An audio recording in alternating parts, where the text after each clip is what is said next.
Já são 19h30. Nós vamos, então, dar início à nossa reunião dessa noite. Esse mês de abril eu que estarei na coordenação. Sejam todos muito bem-vindos. É mais uma vez com muita alegria que a gente tem essa oportunidade de confraternizar, se reunir, de trocar experiências.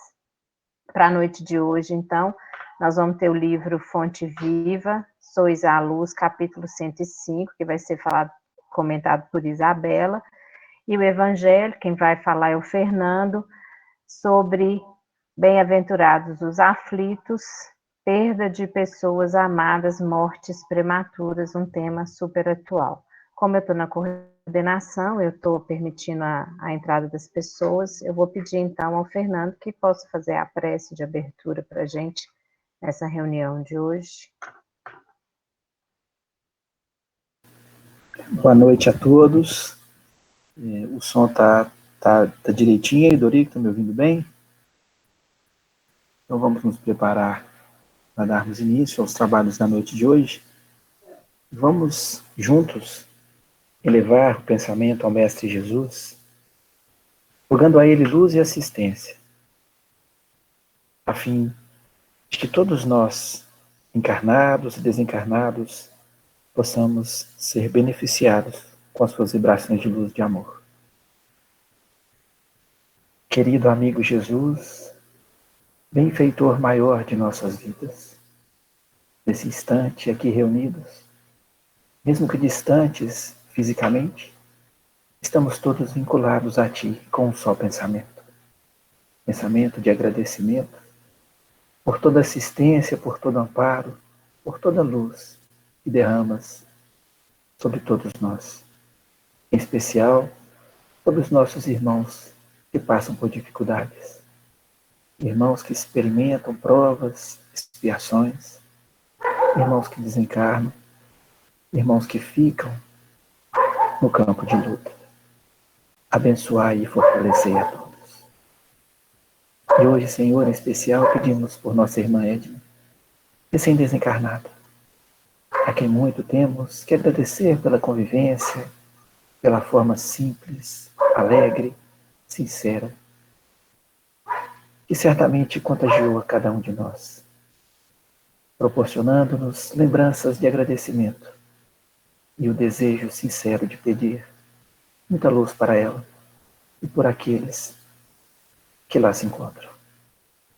Rogamos também, mestre amigo, que fortaleça todos os outros que seguem para o plano maior, em especial aqueles que não se prepararam devidamente, aqueles que foram surpreendidos e que experimentam situações de conflito, de confusão, de dificuldades. Abençoai-os e pedimos pelos que ficaram, para que compreendam o propósito da existência e façam jus à oportunidade que o Senhor concedeu a cada um. Confiantes em Ti, na vossa bondade, no vosso auxílio, iniciamos os trabalhos da noite de hoje, rogando que permaneça junto a nós, agora e sempre, que assim seja. Obrigada, Fernando. Isabela, pode abrir o seu áudio e iniciar aí a leitura e o comentário da mensagem. Boa noite a todos. Está dando para me ouvir bem? Então, hoje eu vou falar o capítulo 105 do livro Fonte Viva, Sois a Luz. E ele começa com uma fala de Jesus, vós sois a luz do mundo, que está em Mateus capítulo 5, versículo 14. Quando Cristo designou os seus discípulos como sendo a luz do mundo, assinalou-lhes tremenda responsabilidade na terra. A missão da luz é clarear caminhos, varrer sombras e salvar vidas. Missão essa que se desenvolve, invariavelmente, à custa do combustível que lhe serve de base. Então, nesse trecho, fica implícito o combustível que movia não só Jesus, mas todos os seus apóstolos e aqueles que naquela época se dedicaram a seguir o seu caminho. E esse combustível que vai mover a luz deles, que é a luz do bem, que vai levar assistência para as pessoas, esse combustível é a fé, é o amor, é a caridade, é o desejo de ajudar. A chama da candeia gasta o óleo do pavio. A iluminação elétrica consome a força da usina. E a claridade, seja do sol ou do candelabro, é sempre mensagem de segurança e discernimento, reconforto e alegria, tranquilizando aqueles em torno dos quais resplandece. Então, aqui é a tarefa que Jesus deixou para os discípulos dele, quando ele disse essa frase: vós sois a luz do mundo.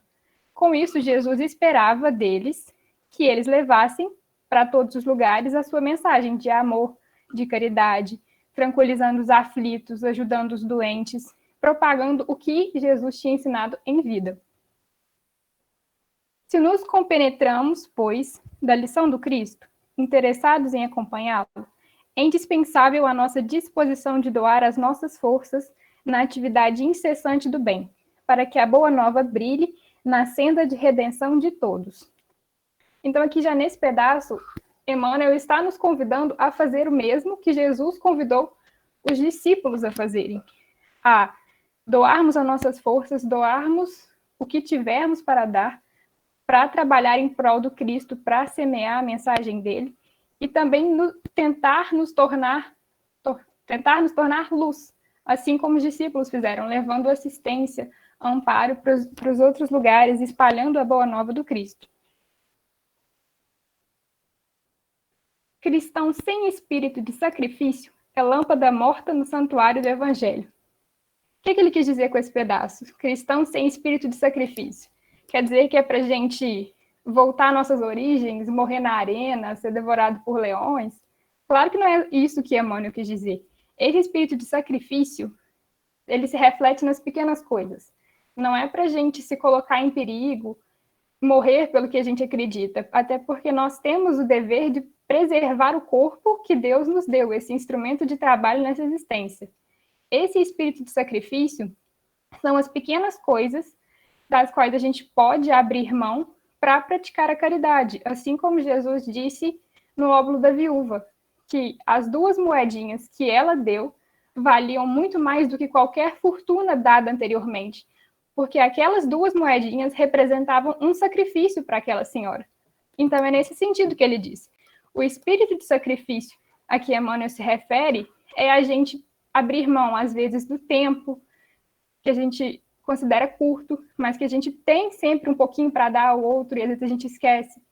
E a gente ter paciência com as dificuldades do outro. São esses pequenos sacrifícios que vão contribuir para a nossa jornada como cristãos. Busquemos o Senhor, oferecendo aos outros o melhor de nós mesmos. Esse oferecer aos outros o melhor de nós mesmos é, inclusive, o que São Francisco nos disse na oração que recebe o nome dele. Senhor, fazei com que eu procure mais, consolar que ser consolado, compreender que ser compreendido, amar que ser amado, pois é dando que se recebe. Então, quando a gente oferece ao outro o melhor que a gente pode dar, a gente está praticando a caridade. Às vezes são coisas simples, mas esse pouco que a gente tem para dar, assim como o óbolo da viúva, tem um significado enorme, que às vezes a gente nem consegue compreender enquanto encarnados. Sigamo-lo, auxiliando indistintamente. Então, é a prática da caridade indistintamente, sem julgamento, sem distinção, sem pensar nas circunstâncias. A gente tem, às vezes, um vício a qual ainda nos prendemos de julgar as outras pessoas. E aqui, Emmanuel nos lembra de praticar indistintamente, sem pensar o que está por trás daquilo, o que aquela pessoa está passando. Nós temos simplesmente que ajudar, de coração aberto, sem pensamentos posteriores, sem grandes pretensões. Não nos detenhamos em conflitos ou perquirições sem proveito. Então, é para a gente praticar a caridade, mas sem perder tempo com conflitos e discussões desnecessárias. Até porque nós, enquanto cristãos, se a gente faz se a gente para pensar um pouco, nós já perdemos muito tempo tentando provar que estávamos certos, tentando eliminar as pessoas que a gente considerava contrárias A nossa religião, o espiritismo, não tem essa história, mas isso aconteceu na época do catolicismo, aconteceu com o protestantismo. O cristianismo tem essa marca meio que de devolver o que a gente passou. Nós fomos perseguidos, mas também perseguimos. E com isso, perdemos um tempo valiosíssimo. Enquanto a gente perseguia os hereges e queimava livros, nós podíamos estar praticando a caridade. Então, aqui Emmanuel nos lembra a não perdermos tempo com isso de novo.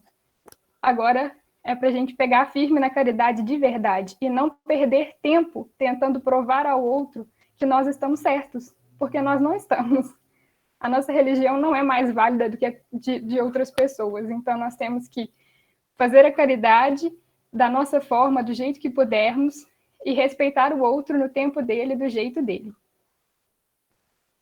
Vós sois a luz do mundo, exortou-nos o Mestre, e a luz não argumenta, mas sim esclarece e socorre, ajuda e ilumina. A luz não faz distinção, a luz não julga, a luz simplesmente cumpre a tarefa dela, que é iluminar. E nessa mensagem, Emmanuel nos convida a tentar fazer isso, a tentarmos abraçar a caridade de tal forma que possamos levar luz para os lugares da mesma forma que Jesus e seus discípulos levaram na época deles. Porque nós temos, enquanto cristãos, esse comprometimento com a caridade. Então, que possamos tentar ser luz, que nos esforçar no caminho do bem, a praticar a caridade na sua forma mais pura, sem julgamento, sem crítica, sem esperar recompensa. E que possamos, nos nossos momentos de fraqueza, enquanto seres imperfeitos que somos, nos lembrar do exemplo que Jesus e seus discípulos nos deixaram. Lembrar que Jesus, que é a nossa principal luz nesse planeta, está constantemente olhando por nós, torcendo por nós e esperando a nossa evolução para que um dia possamos estar lado a lado.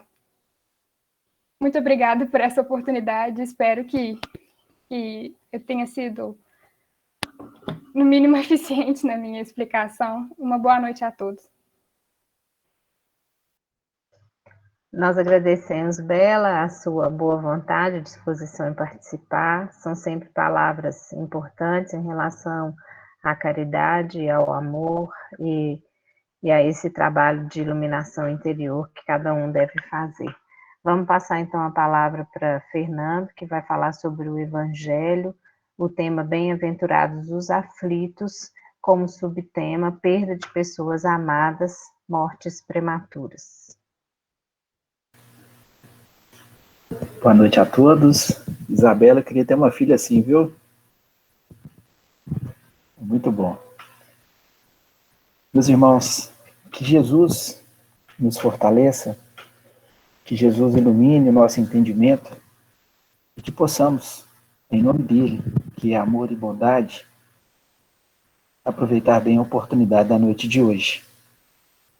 Nos foi pedido para que falássemos do capítulo 5º, Bem-aventurados os aflitos, o item 21, intitulado Perda de pessoas amadas, mortes prematuras.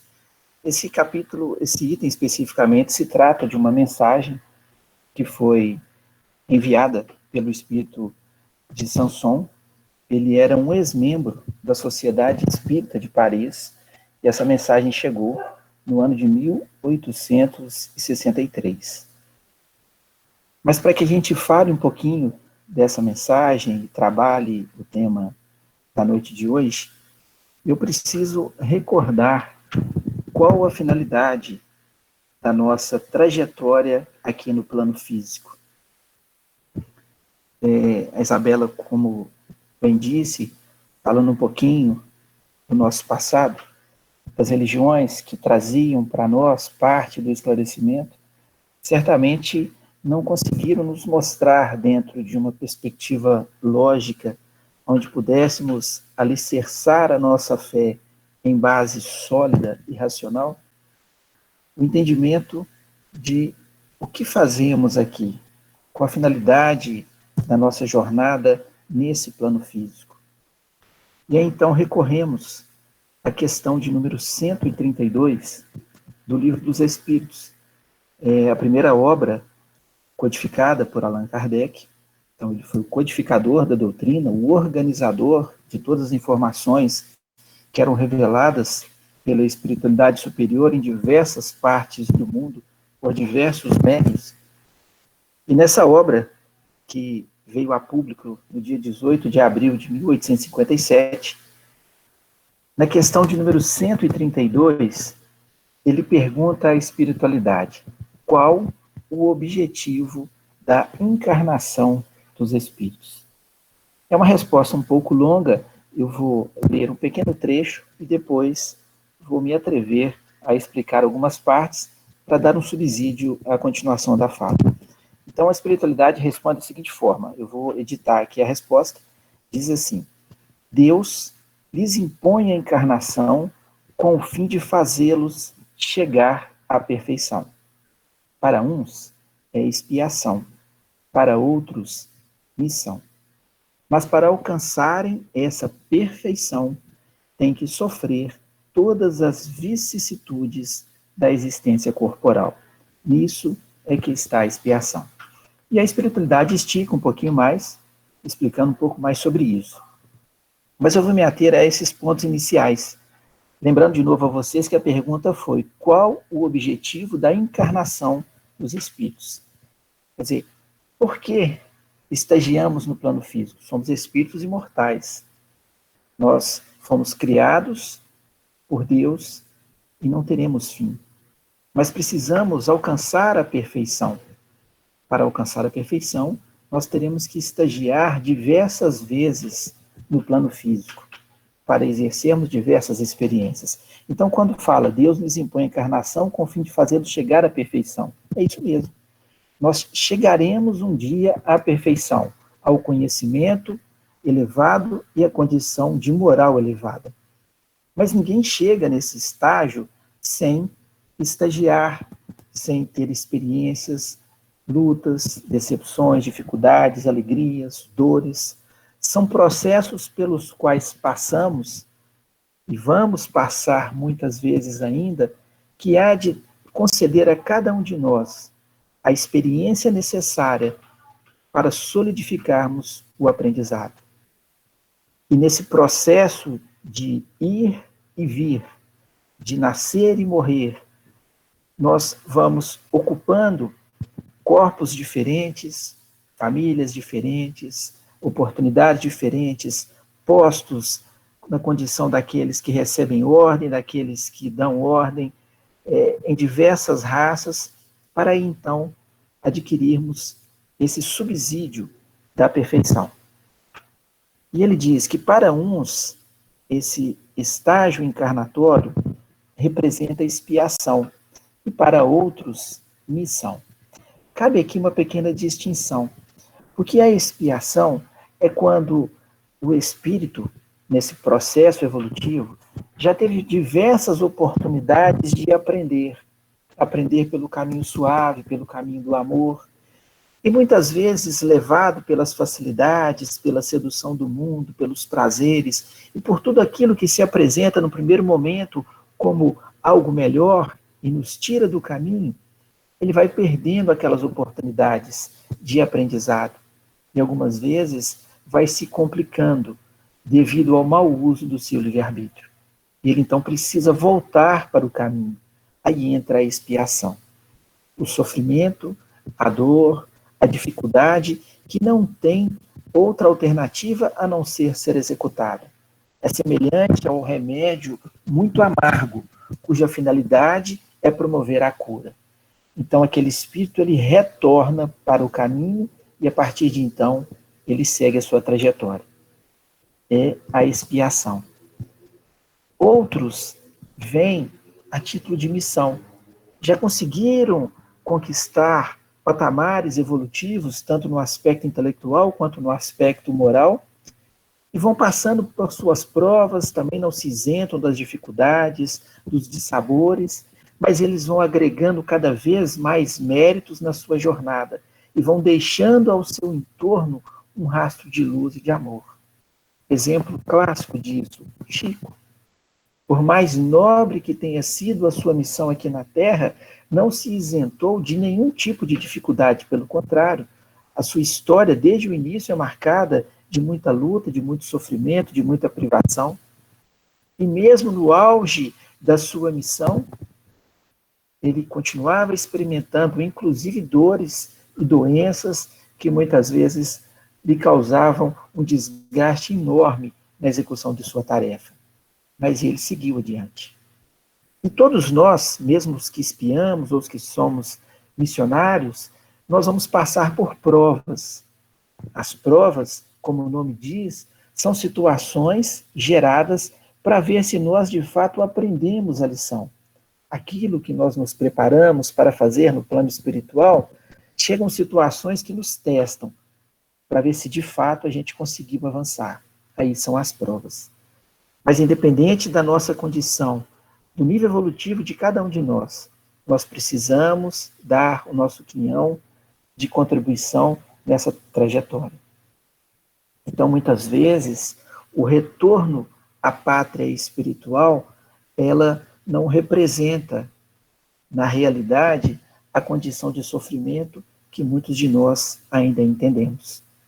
A morte, para muitos, é o retorno para o ponto de origem, para a pátria espiritual, para o refazimento de energias, ou então para angariar os louros da vitória arduamente conquistada. Mas eu vou chegar nesse ponto ainda. E aqui ele arremata, como eu disse, que para alcançar essa perfeição, vão ter de sofrer as vicissitudes da existência corporal e dar, então, a sua contribuição. Então, por que eu iniciei com a pergunta de número 132? Para nós não nos esquecermos, de fato, qual é o propósito de Deus para cada um de nós. Evoluir, estagiar nesse planeta. E a consolação chega para todos nós quando compreendemos, por intermédio da doutrina, que nos esclarece de que a vida não termina com a morte do corpo físico. Que a nossa trajetória evolutiva não se dará numa única existência. Por mais tempo que possamos viver na Terra, ou por mais aplicados que sejamos na condição de aprendizes.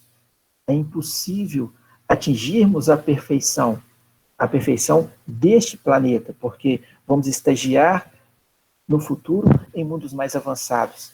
Mas todo o ensinamento que esse planeta pode nos conceder, nós jamais conseguiremos numa única existência.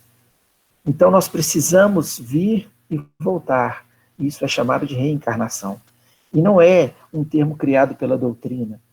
Os antigos, os próprios pais da igreja, Orígenes, lá no século III, já falava de reencarnação.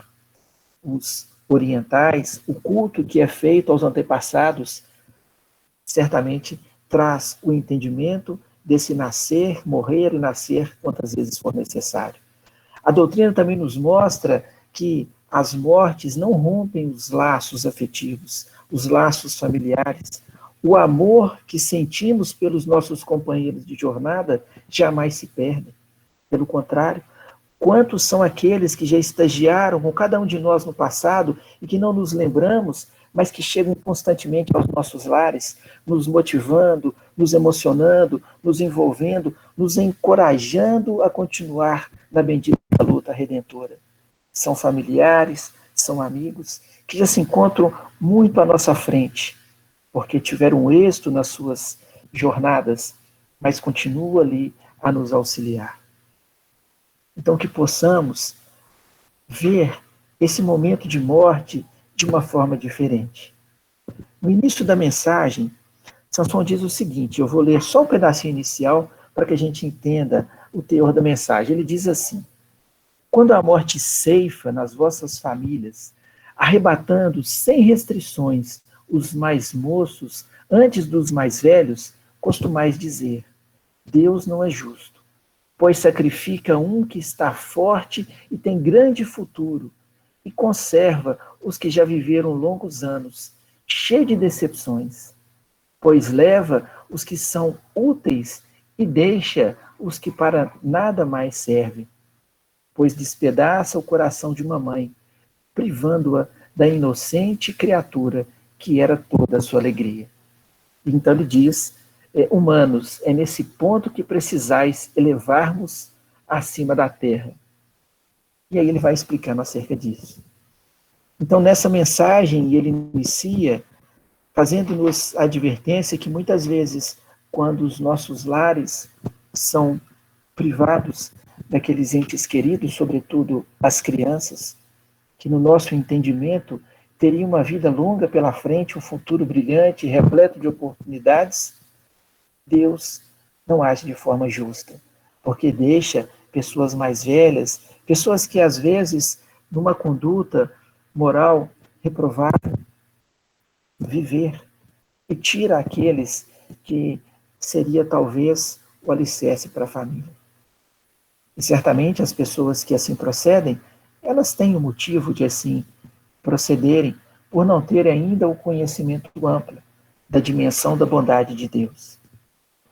E nos dias de hoje, em que passamos por um momento talvez nunca imaginado pela humanidade, momento que faz parte de uma programação maior, já que caminhamos para a transição planetária.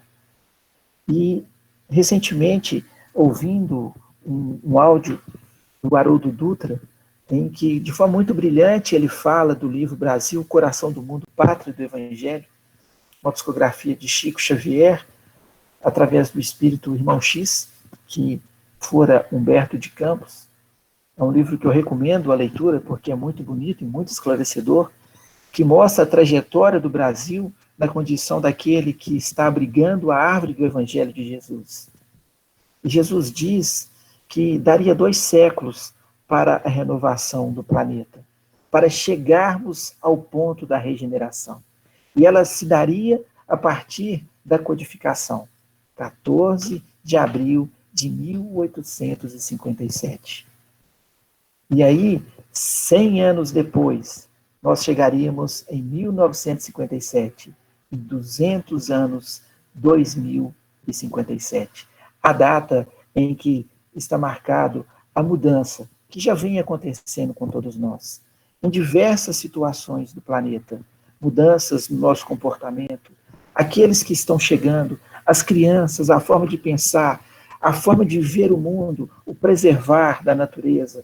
Uma nova geração chega, substituindo ideias, conceitos e formas arcaicas de pensar. Em dados oficiais extraídos da Organização Pan-Americana da Saúde, um órgão ligado à OMS, até a data de ontem, faleceu em todo o mundo 2.808.308 pessoas.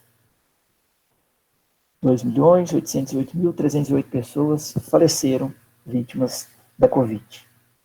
Para vocês terem ideia da dimensão desse número, a cidade de Belo Horizonte, ela tem 2.722.000 habitantes. Então é como se nós tivéssemos o total extermínio da cidade de Belo Horizonte no intervalo de 1 ano. Ainda sobrava uma beiradinha de 7 lagoas para poder atingir esse número. E diante desse panorama todo, nós não conseguimos ficar alheios, porque constantemente somos bombardeados por preocupações das mais diversas. São entes queridos que são acometidos pela doença. Nós, apesar de termos que seguir a restrição recomendada pela ciência, isso é óbvio, a utilização de máscaras, a higienização, a utilização de álcool em gel, e dentro do possível nos mantermos dentro dos nossos lares, mas alguns precisam sair para o trabalho, sobretudo aqueles que estão na linha de frente. Isso gera uma grande preocupação, se será ou não contaminado, se vai ou não chegar numa situação mais complicada. Esse é o preço que nós pagamos de forma coletiva.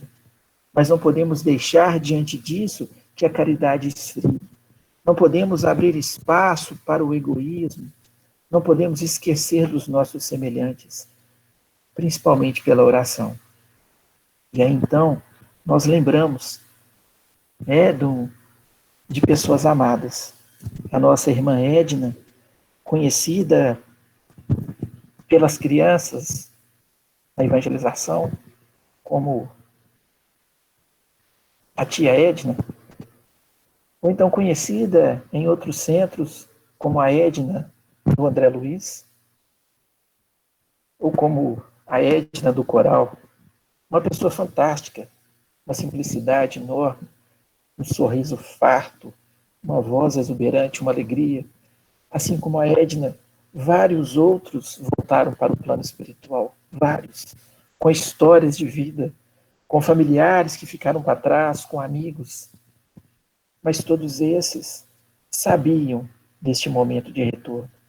É claro que alguns fizeram questão de esquecer, malbarataram o tempo, esqueceram da preparação, enterraram o talento que lhes fora concedido nesse processo de regeneração, nesse processo de renovação da consciência.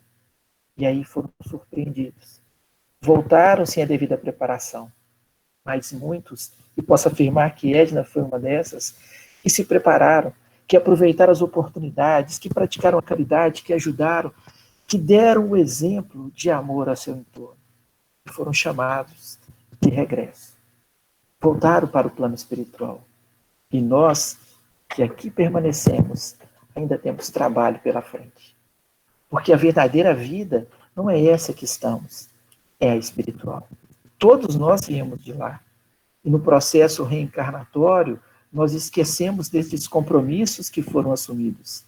Mas os nossos amigos espirituais, de forma carinhosa, brilhante e contínua, nos lembram. Mesmo que por intermédio da dor, das decepções, do sofrimento, nos lembram que somos espíritos imortais e que temos um dever com a nossa própria consciência. Dever esse que espera que ao nosso retorno possamos fazê-lo de forma mais equilibrada. Então, não é que não devemos prantear aqueles que se foram, não é que não devemos sentir saudades, não. Somos humanos, precisamos fazer isso. Precisamos vivenciar esse luto. O que não podemos é nos revoltar. O que não podemos é nos indignar contra Deus, que é todo amor e bondade, e cujas leis sempre trabalham em nosso benefício. Porque às vezes nós, na nossa precipitação, na nossa forma de agir, não compreendemos a dimensão da bondade de Deus. E aí eu me recordo de uma pessoa que conheci uma vez que estive em Araxá. Na verdade não tive o prazer de conhecê-lo pessoalmente, mas quando eu ouvi falar do Jerônimo Mendonça. Jerônimo Mendonça passou a ser chamado do gigante deitado. Um sujeito de porte atlético, jogador de futebol, na nossa visão do mundo, um sujeito com um futuro brilhante pela frente. E ainda na juventude, começa a perder os movimentos de sua perna. E aí, com dificuldade, aos poucos, ocupa uma cadeira de rodas. E depois perde os movimentos dos braços. Fica tetraplégico. E aí, como se a situação não fosse suficiente, também perde a sua visão. Mas ele já era espírita, orador, e fazia questão de continuar o trabalho de pregação do Evangelho. E, abusando da caridade de amigos, ele era conduzido às casas espíritas numa maca, porque ele não se movia, nem mexia os braços, nem as pernas, só tinha a sua voz, que era altamente potente. E ele conta em uma de suas palestras, que tive a oportunidade de assistir pelo YouTube, de que, acometido por um mal súbito, muito doente, e ele precisava fazer uma palestra em Iturama. E como não podia fazer a palestra, mas tinha um compromisso, pediu a um amigo que fosse no seu lugar. E esse amigo, então, foi para fazer a palestra. E no caminho, ele teve um acidente de carro, o carro capota várias vezes, e ele se surpreende ao perceber que não tinha desencarnado, diante da dimensão do acidente. E o seu amigo, então, abre o porta-luvas do carro, tira o Evangelho para fazer uma prece agradecendo a Deus que estava vivo. E por coincidência, ele abre o Evangelho no mesmo capítulo que estamos estudando. Na verdade, na passagem seguinte do item 22, que diz assim: se fosse um homem de bem, teria morrido. E o amigo então conta que ele quase desencarna ali, porque ele abre o evangelho e lê: se fosse um homem de bem, teria morrido. E ele liga para Jerônimo para contar a situação. Fala: Jerônimo, meu filho, você não acredita, nem para morrer eu estou prestando. E Jerônimo não sabia o que estava acontecendo, aí ele contou toda a história. Olha, tive um acidente grave aqui na estrada, mas abri o evangelho diz: se fosse um homem de bem, teria morrido. Então você vê que nem para morrer eu estou prestando.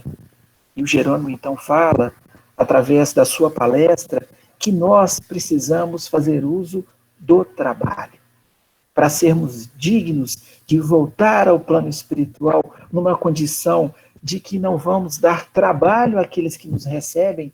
Nós precisamos trabalhar. Trabalhar em nome do Cristo, trabalhar em nome da nossa reforma íntima, trabalhar em nome da caridade. Precisamos nos renovar. Então nós, meus amigos, que ainda permanecemos nessa bendita luta edificante no plano físico, não podemos nos esquecer que temos um compromisso grande com a nossa consciência e que precisamos, a todo instante, aproveitar as oportunidades de trabalho, de renovação, de amor, de caridade. E o que não é fácil. Por isso, precisamos de várias existências. E os que retornaram, aqueles que muitas vezes foram de forma prematura, em tenra idade, às vezes estavam finalizando o seu processo de aprendizado. Às vezes precisavam de um pouquinho mais de tempo no plano físico para retornar envolto de luz e de glória. E, obviamente, nós que os recebemos na condição de pais, de irmãos, de amigos, vamos sentir. Vamos sentir porque acumulamos como experiência na nossa jornada de que a morte é o fim de tudo. De que a morte é o maior de todos os males. E a doutrina nos mostra que isso não é verdade. A morte é uma separação momentânea. Nós vamos nos unir novamente. Ficaremos em dor? Ficaremos. Mas o tempo há de nos auxiliar. E a oração, muito mais. Lembrar dos entes queridos, como estamos lembrando de Edna, e como me recordo de vários outros que tive a oportunidade de ter durante essa existência. Me recordo do meu primo Armando, que também fora cometido não por Covid, mas por um tumor devastador, e que tive a oportunidade de levá-lo para o hospital e segurar na sua mão. E ele, como vicentino, eu disse a ele: olha, um vicentino nunca abandona o outro. E foi nosso último encontro, porque ele não saiu mais do hospital. Mas tenho certeza de que se encontra numa condição boa, porque teve uma vida boa, uma vida simples, mas uma vida de auxílio, de caridade, de humildade, de devotamento dentro do seu segmento religioso. Ajudou muito e fez muito. Era uma pessoa que estava sempre sorrindo, sempre alegre, sempre nos jogando para cima. Aquele rastro de amor. E muitos foram os outros que tivemos a oportunidade de amá-los nessa existência e de entender que retornaram para o plano espiritual. Me recordo agora de uma senhora que vivia na Vila Vicentina, Dona Anísia. Ela não se locomovia, se arrastava. Era uma negra, fazia questão de usar um lenço vermelho no cabelo, adorava fumar um cachimbo. E nós nos afeiçoamos nos trabalhos que a mocidade fazia. E chegou a um ponto que, se passássemos alguns dias sem visitá-la, ela pedia para que a funcionária entrasse em contato. E lá chegávamos em sua casa, repleto de imagens de santos, um sorriso farto, não se locomovia, mas sempre com uma alegria contagiante. E que muitas vezes saímos de lá abalados. Abalados porque tínhamos pernas e braços em perfeito estado e muitas vezes nos queixávamos das agruras da vida. Muitas vezes lamentávamos as oportunidades de aprendizado porque dizíamos que o sofrimento era muito grande. E como passar por tudo aquilo? E ao ver aquela senhora desprovida de tudo, dando-nos uma lição de amor e de coragem, entendíamos a fala do Cristo. Pai, Perdoai-lhes, porque não sabem o que fazem. E não sabemos mesmo, porque temos tudo e não conseguimos valorizar. Recebemos todas as oportunidades possíveis na mesma família, com os mesmos amigos, no mesmo trabalho, com as mesmas pessoas, com o mesmo aprendizado, mas não conseguimos valorizar. Nos queixamos, nos deixamos levar pela tristeza. Às vezes, estamos sentados em cima de tesouros, com os olhos projetados no nosso vizinho, reclamando e dizendo a Deus, ó Deus, por que tenho tão pouco e ele tanto? Mas não conseguimos sequer olhar para baixo, para ver o quanto recebemos. Então essa missão, essa mensagem de Samson, quando fala da perda de pessoas amadas de morte prematuras, nos convida a compreender em profundidade a bondade de Deus. Aqueles que vão não porque estão sendo castigados ou não vão poder gozar por mais tempo de todas essas benesses do plano físico. Eles vão porque mereceram voltar para o plano maior. Nós aqui permanecemos e precisamos compreender isso. E precisamos trabalhar com amor, com dedicação, com perseverança e, sobretudo, com fé. Porque o dia que formos chamados, que possamos também sermos recebidos por aqueles que nos amam no momento de festa e de alegria, sem dar trabalho. Então, o que fazemos diante da pandemia? Continuarmos seguindo as orientações, porque o que o homem de ciência faz é fruto do esforço, do bom uso do seu livre-arbítrio. Os conhecimentos que foram acumulados fazem parte do processo oferecido por Deus para a manutenção de nossa saúde. Temos livre-arbítrio, podemos seguir ou não, mas vamos responder pelos atos e por nossas escolhas. Não devemos esquecer dos nossos irmãos, sobretudo daqueles que estão em postos de comando e que, infelizmente, não estão aproveitando. Precisam de nossas orações, precisam dos nossos bons pensamentos, não da crítica, não da reprovação, não da nossa indignação, porque isso certamente não vai auxiliá-los. A indignação boa é aquela que nos move à reforma, aquela que nos move ao trabalho, aquela que nos move a auxiliar os que necessitam. Então, meus irmãos, preciso que fique claro para todos que a doutrina espírita não é uma doutrina que nos convida à dor e ao sofrimento. Não é uma doutrina masoquista, e não estamos dizendo aqui que não podemos prantear, sentir saudade daqueles que foram, de jeito nenhum. Precisamos consolar inclusive os que ficaram, aqueles que muitas vezes não têm a devida compreensão. Mas precisamos, sobretudo, ter a certeza de que Deus é bom, porque se não fosse, ele não teria um de seus atributos e, consequentemente, deixaria de ser Deus. E tudo que faz alicerçado na lei de justiça. O que passamos hoje são oportunidades que estamos recebendo de acertar com a nossa própria consciência os erros que cometemos no passado. No passado que se perde no tempo. E se bem aproveitado, vamos certamente conseguir a nossa melhora espiritual. Um dia, obviamente, chegaremos do outro lado da vida em melhor condição. E sentindo que, de fato, tudo aquilo que passamos teve um propósito. E que, apesar da dor e do sofrimento, apesar de todas as agruras, apesar da nossa condição de muita luta, de muita dor, conseguimos vencer. E certamente um dia, renovados, poderemos, com a permissão de Jesus, retornar ao plano físico. Assim como essas pessoas que eu citei e muitas outras, nos motivando, através do exemplo, a prosseguir. Prosseguir com coragem, a prosseguir com fé. Que essa fé que Jesus tão bem nos ensinou seja o nosso guia nesses dias de tempestade, mas que certamente vão passar.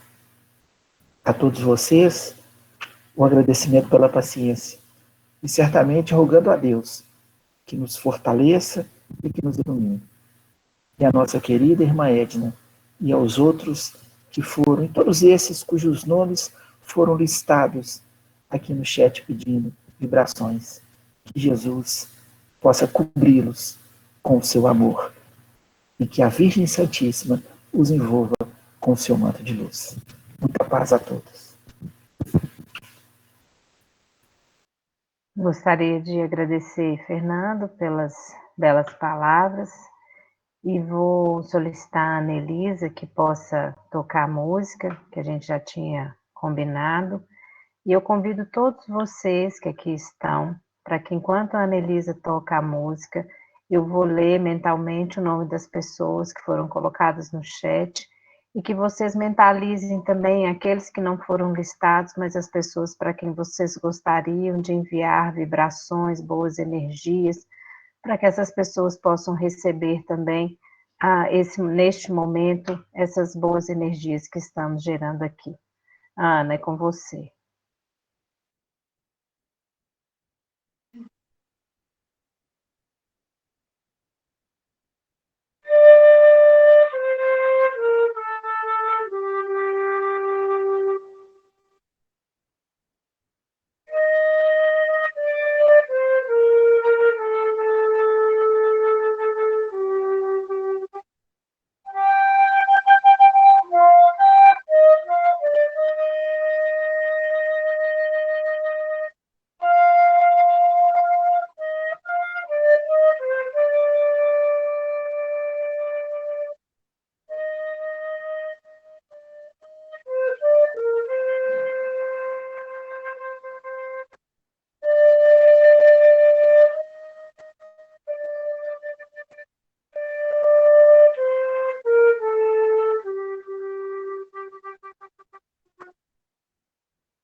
Muito obrigada, Ana. Que todos os nossos irmãos, então, possam ter recebido essas nossas vibrações. Vamos prosseguir, então, com esse ambiente harmônico para a nossa prece de encerramento. Querido amigo Jesus, mais uma vez, Mestre, agradecemos por esses minutos que podemos juntos voltar este pensamento ao Teu Evangelho, ao Teu exemplo. Agradecemos por esses minutos onde paramos os nossos pensamentos, desligamos do mundo e nos voltamos a Ti e aos nossos irmãos necessitados. Pedimos por todos os que foram listados, pedimos por todos os que partiram recentemente, por aqueles chamados, Mestre, de retorno ao plano espiritual, e pelos seus familiares que aqui permanecem, que o teu consolo, que o teu amparo possa chegar a todos e que se sintam fortalecidos em sua fé e na crença de um mundo maior que existe além deste nosso planeta. Pedimos, Mestre, que abençoes os que aqui ainda permanecem em luta, que possamos firmes, sempre seguindo o teu exemplo, que possamos sempre buscando o teu auxílio, prosseguir nessa nossa jornada. Não sabemos, Mestre, o dia do nosso retorno, e que assim sigamos a cada dia buscando a transformação íntima, buscando melhorar o nosso ambiente interno, o nosso momento de convivência com o nosso próximo, que sejamos a cada dia um pouco melhores do que fomos ontem, pois sabemos que assim, devagar, mas sempre determinados, alcançaremos o sucesso diante dos nossos próprios erros, das nossas próprias dificuldades. Abençoe cada um de nós, Mestre, que aqui estamos neste momento, que jamais nos esqueçamos do teu amparo e do amparo de Maria Santíssima, que prossegue velando por todos nós, enviando boas vibrações, boas energias, aguardando a nossa evolução e o nosso crescimento espiritual. Que o Senhor possa prosseguir conosco em mais essa semana. Que assim seja.